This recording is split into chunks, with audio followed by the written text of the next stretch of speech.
summary post. We only have a few minutes, so I want to go through the slides reasonably quickly, and then I can answer questions. I'll tell you a little bit about myself.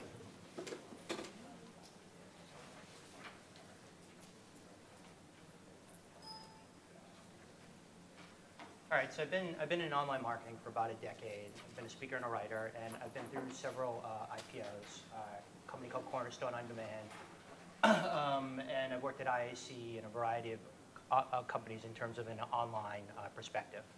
And then most recently, I've worked for a company called Shoeboxed, which is a software as a service company as VP of marketing. And I ran a lot of contests there, and I've gathered a lot of data in terms of what works and what doesn't work. And it's really what I want to share with you today.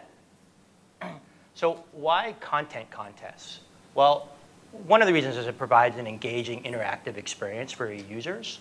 And you create brand ambassadors, right? When people create content for you, they want to upload it to Facebook, they want to put it on Twitter, and they want to share it. And essentially, when people share content on your site, they're really endorsing your brand. And it's a great way to kind of build audience organically without having to pay on a per-click level. Also, what I really love about it, if you look at it, Google is really looking for fresh content, as you guys know. So with a content contest, you're really building evergreen content. And if you position it correctly, you'll have that content forever on your site. You'll also earn social links and shares.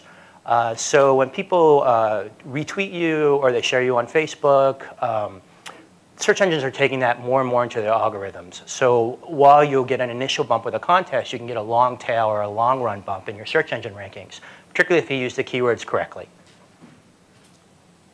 And then last, what's really important, I think, is to learn about your users. So when somebody uploads content to your site or creates content, if you ask the right questions in a form, like demographic data, interests, very least name and email, you can really figure out who's using you, where they are, and then use that data to further market your site and add value to your user base. So the steps for a successful content, there's a few contests or a few steps. One, you want to, with any marketing activity, you want to determine the goals of your contest. Outline your contest parameters, and I'll go through each of these. Develop your budget, of course. Optimize for search and social. Promote your contest, which dovetails with the optimization. Choose the winner, and then promote the winner. So one, you want to determine the goals of your contest. That picture over there, when I was heading marketing at Shoeboxed, Shoeboxed is an organization app. And we held a contest where users submitted photos of their messy desk. And we got hundreds of photos of messy desks, which was a really engaging, fun opportunity for users that got a lot of shares. And I'll go over that later. But when you determine the goals of your contest, one could be certainly photo, particularly if it's a user-generated content contest. Photo, essay, and video submissions. Survey responses are also important, particularly if you allow people to elaborate on their data when they enter it. You can get articles, and you can also find out about your users. Social shares, links, of course, for SEO. Sales, although I always want to look at sales as a secondary gain, and right now I want to really kind of build my authority in the search engines. Registrations, leads, email addresses captured. You can capture emails and build one-on-one relationships with your consumers. Visits, unique visitors, and really time on site, right? That's engagement. The more time people spend on site, Google looks at that as a signal of quality, and ideally, or hopefully, that'll increase your search engine rankings as well. So if you look at the parameters of a contest, there's a variety of things that you have to think through. You want to have, for a content contest, you want to have original content as a qualification for entry. You don't want to have just people upload an article from an article directory. And there are several forms user-generated content, or UGC, can take. Certainly text, images, video, and audio. And it's really important, I think, to relate the contest to your product. So if you're just going to give away an iPad, you're just going to get iPad hunters. And that's not really going to add value to either your clients or to you. So at Shoeboxed, for example, we had a software as a service organization app, and we gave away an iPad with the app loaded. So we related it to the iPad. You could also give away your service. You could give away your time, or you just really think through and look at what your competitors are doing as well, and what they're giving away, and what has been successful for them could also be successful for you. And then in terms of the content, you really look at this content matrix I put together. The more difficult it is for users to create content, the fewer pieces of content you're going to get. So like short form content, like you know, a quick survey where people just have to kind of fill in you know, name, information, and really quickly, you'll get a lot of submissions, but it won't necessarily be of high quality. If you have video, although it's easy to take with the phone, it can be difficult for people to create. They feel a little bit apprehensive creating it.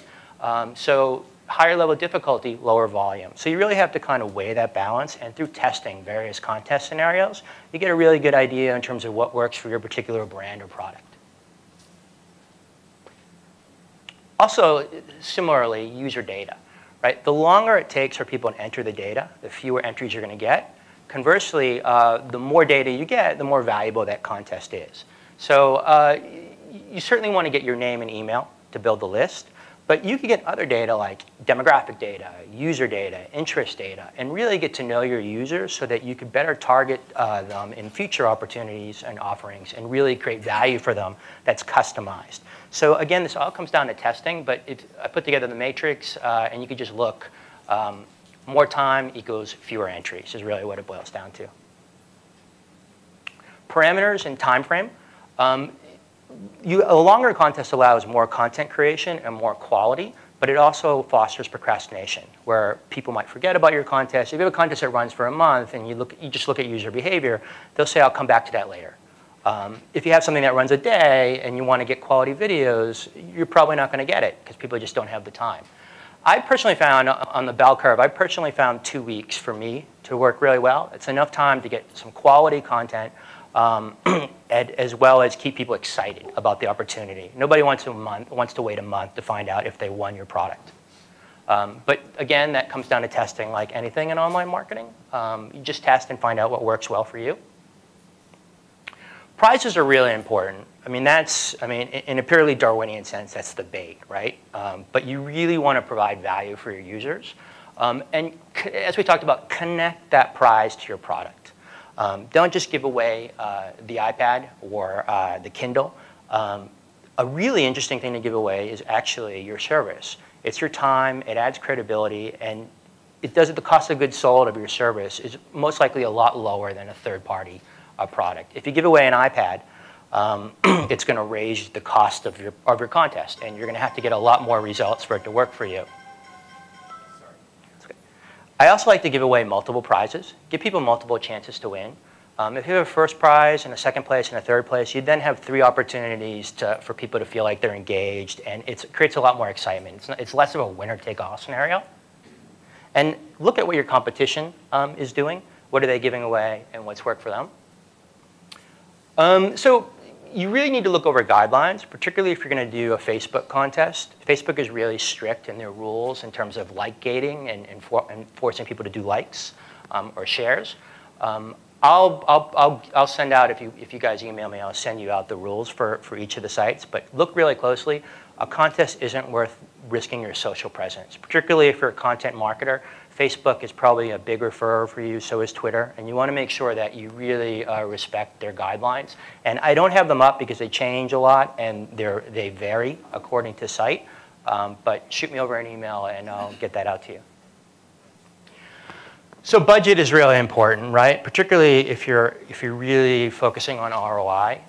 You could do something inexpensive like a T-shirt, right? But the less value the prize, the fewer the entries you're going to get. Or you can go up to, again, like the tablet, $300 or so.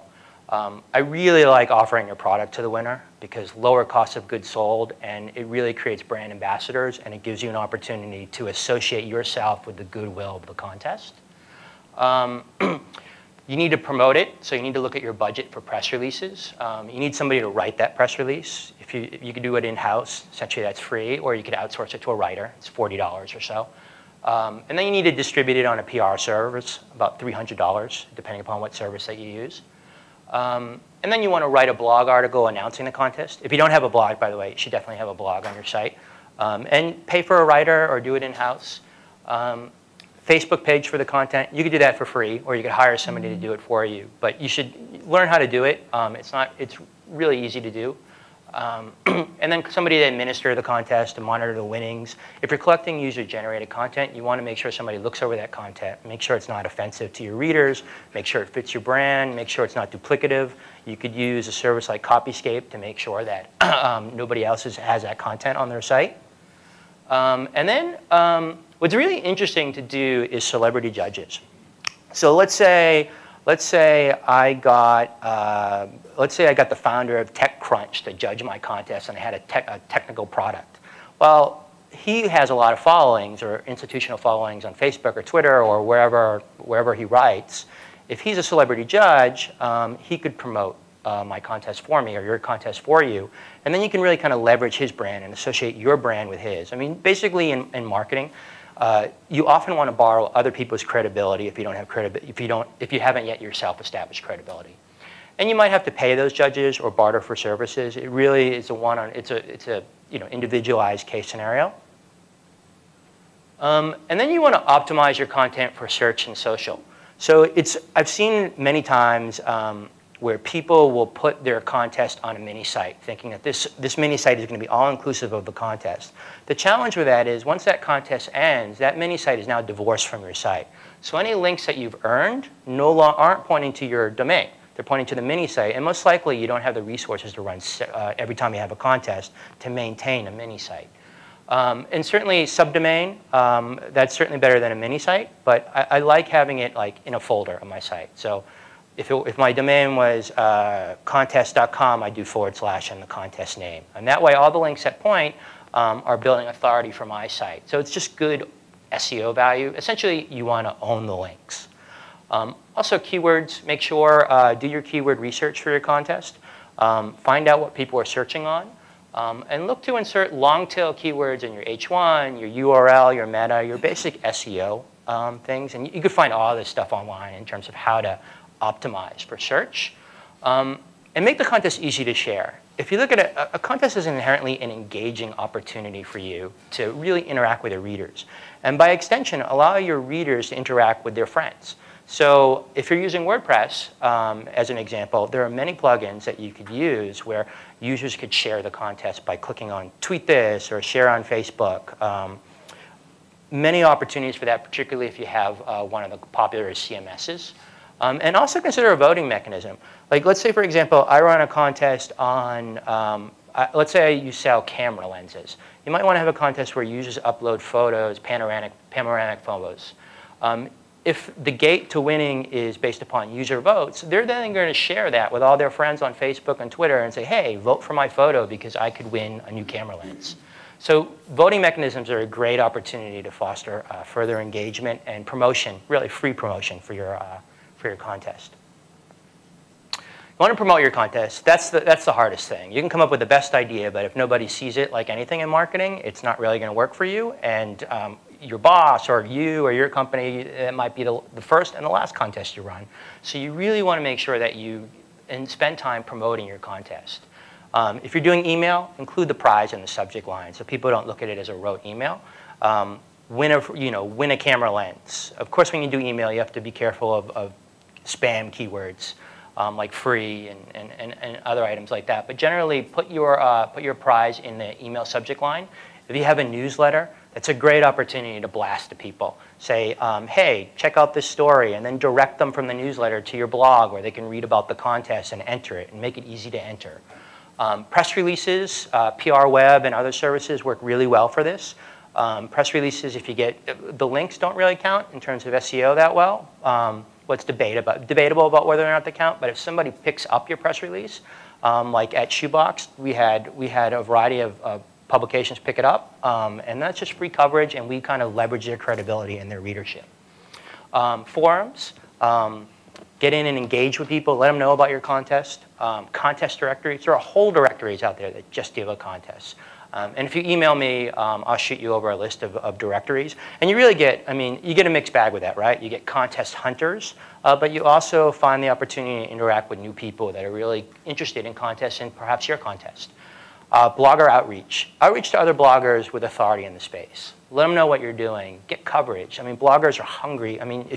If you're in online marketing, you know how important content is. Everybody's hungry for good content. So if you have a really interesting contest and you promote it to bloggers in your space, you have a really good opportunity for them to, one, create a connection for future promotion, but two, pull in their readers into your site. And then social media, of course, Facebook, Twitter, the share this buttons, promoting on Facebook, having a Facebook page, pushing out to Twitter, allowing your users to do so. And then last, I mean, you could also look at PPC. PPC is a whole another bag, of course, and it's expensive. But if you have a decent budget, pay-per-click is a good way, instant way, to drive traffic to your site based upon the keywords that relate to your contest. And then choosing the winner. It's really tempting to just give people away the prize. Just give it away, and you feel like that's the end of your contest, and you can move on to something else. But look at choosing the winner as an opportunity to promote your contest. If you make a big deal of the winner, take a video of them, take photos of them, interview them, do a podcast of them, here's an opportunity for you to create new content, for the winner to share it with their friends, if you have celebrity judges, for them to promote the winner. You can make a really big deal out of the winner, and it also creates fans out of, really, at the end of the contest. It continues it. You could have your staff pick the winner, unless you do celebrity judges, or you could have your staff pick the winner. You could have votes, again, going back to the sharing. People will ask others to vote for them. Social engagement. That's a risky scenario, so you want to really look at the rules in terms of social engagement as a metric for contests. And then there's also random drawing, right? Random drawing is the least interesting because as soon as you do random drawing, you take out skill as a function of winning the contest. And as soon as you take out skill, you lower the quality of entry. So I would look at random drawing as a last case scenario, but it's certainly an option if that's, for whatever reason, if you're just doing like surveys. And then you want to notify and promote the winner. Notification, email them, put it on your social sites, your social pages, your blog posts, promote it, write a blog post, create a YouTube video, interview the winner, feature on social channels. Again, choosing the winner is not the end of your contest, but really it's the middle point of your contest. It's an opportunity to promote. Because the contest, when you look at it, the contest is really about promoting your brand. And that's what choosing a winner is. So here's a case study of the messy desk contest. You can see we got these hugely messy desks, right? And this is inherently, everyone hates looking at their own messy desk, but for some reason it's entertaining to look at other people's messy desks. And we had people upload these things, and we connected it to Pinterest, because Pinterest, you want to choose your social medium relative to the content you create, and certainly Pinterest is great for photos, right? So we promoted it through email and our newsletter and our PR service and Facebook. And the results were we got 200 messy photos. And for a service that organizes your documents, having these messy desk photos was really invaluable content for us that was engaging. We ended up ranking on the first page of Google at the time for the keyword messy desk, which was, really nice and free traffic. 25,000 repins and 155 links. So it was a really successful contest for very little effort on our part in terms of resources outlaid. So there's a lot of slides there, I know, and I want to leave time for questions. Feel free to, yeah. What are the regulatory issues for running a contest? Any state filings, things like that you have to be sensitive to? Yeah, so that's not really my area of expertise. However, I believe there are scenarios whether or not you have to, if you offer consideration for a winner, whether they have to perform an entry, an action to enter the contest. There are various rules, both legal, state, federal, as well as social platform.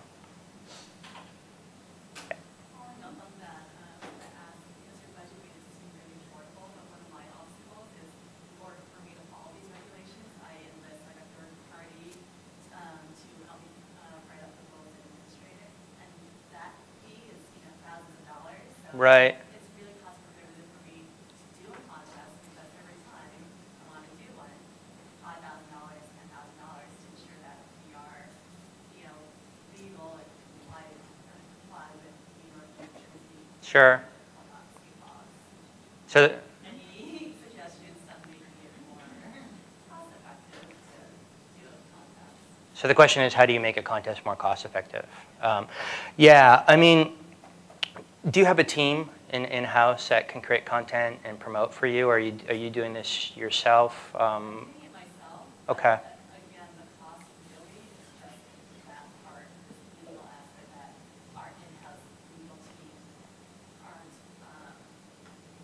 they don't know the space as well as this third party, which is why we have to outsource it. Sure, yeah. I'll shoot you over, feel free to email me and I'll shoot you over some resources for that. Okay. Yeah. Besides Facebook, or Facebook has third parties that can do contests. Can you discuss the applications that, or I guess the lead application? Facebook, are there other contest third parties that help facilitate the entries, and we have to roll our own every time? So the question is, are there third parties that can do contest administration for you, essentially, in the social channels? Or? Well, it's like for Facebook, we can't just say, hey, we're having a contest, post your favorite picture of Right. your dog. Because that's not, that doesn't work. I know that there's some that do it. Is there anything that you like to use? Yeah, sure. So, I mean, that's part of what I actually do, is do that. So And you have the software tools to do that? yeah, I have the tools to do that. So basically what you want to do is you want to be able to, in the most basic level, you want to be able to create a landing page and a form and link it to your social presence. So that's what I do. So if you want to email me over, I'll give you a card after this, and I can help you out with that. Okay, I guess it's more technical, I guess, is if the customer, if you're asking the customer to send pictures of your dog, or the messy desk, they upload the pictures as a Facebook post. Or was there a software tool that you use to integrate that? Can you expand on that? That's a good question. I'm thinking to myself, do I have people, am I posting these pictures on my site? Yeah. I'll get in contact, judging things like that. So what I personally like to do, and there are tools like Gravity Forms, for example, that I really like that you can upload. Check that out. What I really like to do is actually put it on my site and have opportunities for people to put it on Facebook. Because if you think about it, Facebook owns that content. Facebook doesn't need any more money at its valuation, right? So certainly own the content yourself, put it on your site, and then find ways for the content to reside on your site, but allow people to integrate it with social on their own. And there are a lot of tools. There's like Share This. Is this like a Google form to submit? I wouldn't use a Google form. I actually really like Gravity Forms. So it's a little bit technical, but what you want to do is you want to be able to integrate. What's your CMS? What CMS are you using? Well, I'm a shopping cart platform. Okay, so like it's really easy if you're using something like WordPress in terms of plugins, in terms of social sharing and integration, and doing custom post types. But if you want to email that over to me. We have a blog too, so we can do it on the WordPress side if we want to do. But our primary site is shopping cart. Yeah, I mean, it might make sense to do it on your primary site just so you build up your authority there.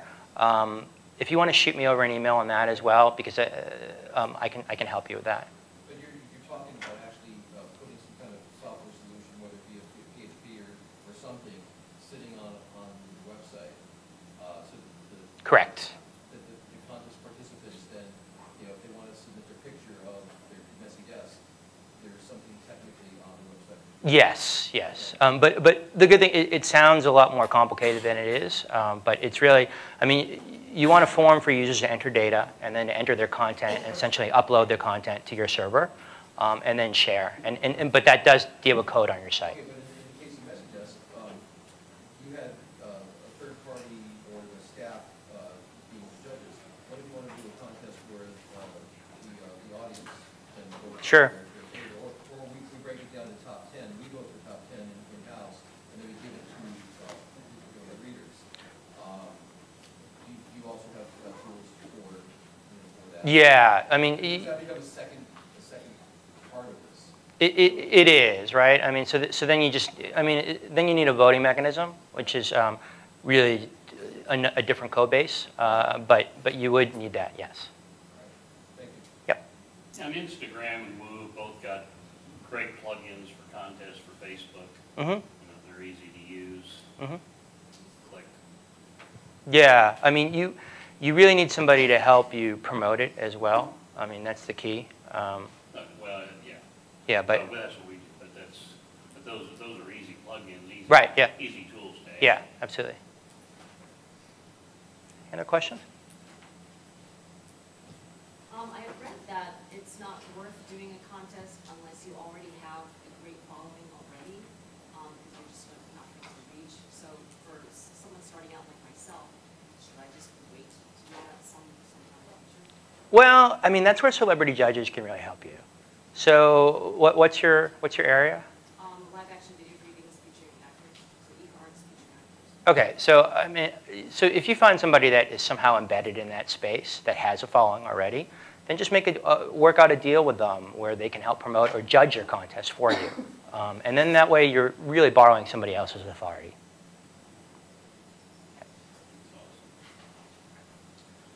Any other questions? Great. Well, thanks.